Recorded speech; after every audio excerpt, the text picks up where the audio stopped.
Share করার জন্য। তো লোকেশন ছিল এটা তেজপুর কোল পার্ক। তো আমরা সেম একদিনই গিয়েছিলাম, অগ্নিগড় পার্কেও গিয়েছিলাম, তারপরে কোল পার্কেও গিয়েছিলাম।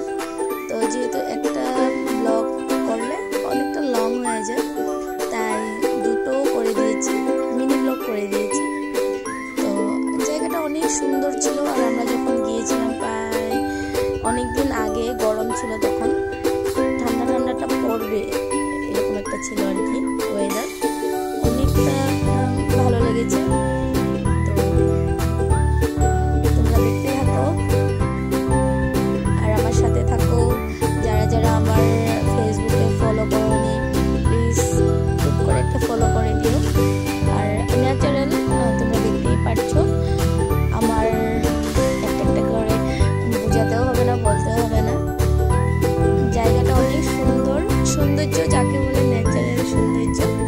তারপরে একটু রিলস বানাচ্ছিলাম, ভাবলাম রিলসের ক্লিপ একটু দিয়ে দিই, তোমাদের সাথে শেয়ার করবো। তো তারপরে এখানে সম্পূর্ণটা ঘুরলাম, ভালো লেগেছে, আমার ভালো লেগেছে, ভীষণ ভালো লেগেছে। আর চলো, যেহেতু মিনি ব্লগ বেশি বড় করতে পারবো না বা